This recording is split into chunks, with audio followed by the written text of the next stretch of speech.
تخيلوا تعملوا ميني تورته في دقيقة واحدة من غير فرن ومن غير دقيق اسبونج. شايفين النتيجة والطبقات وطعمها احلى ميني تورته ممكن تعمليها في حياتك. يلا بينا مع بعض نشوف عملناها ازاي. اول حاجه جبنا 5 معالق من الدقيق، معلقتين من النشا، معلقتين من السكر، وجبت بيضتين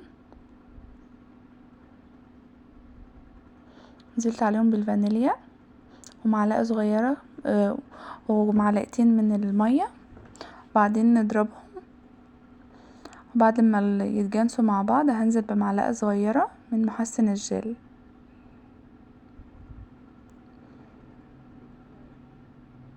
بعدين نفضل نضرب فيهم. اول ما ننزل بالمحسن الجل هنلاقي القوام بدأ يتغير معانا ويعمل زي الكريمه. شايفين كده كده خلاص بقى جاهز معانا. هنحطه في اي طبق او كوبايه او اي حاجه عندك. نحاول ننزل الفراغات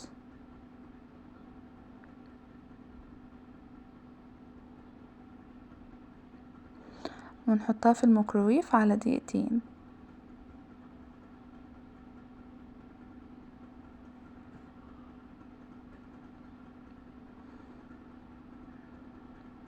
وندخلها الميكروويف. اول ما تطلع المفروض نسيبها ان هي تبرد. انا سبتها دقيقتين بس وقطعتها. المفروض تسيبيها عشان ما تعملش كده، بس احنا عشان مستعجله وكده. كده خلاص خلصتها وقطعتها.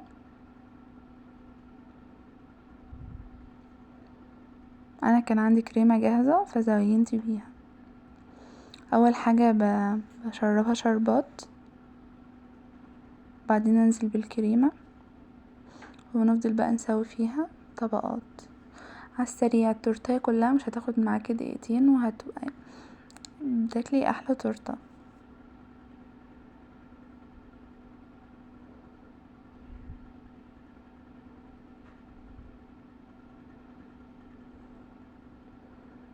كده خلاص خلصت معانا. نسويها بقى باي حاجه عندك.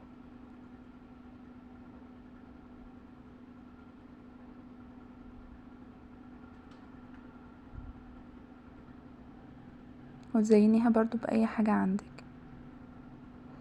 عمرك شفتي التورته سهله كده؟ يلا دلوقتي قومي اعمليها، مش هتاخد معاكي دقيقتين.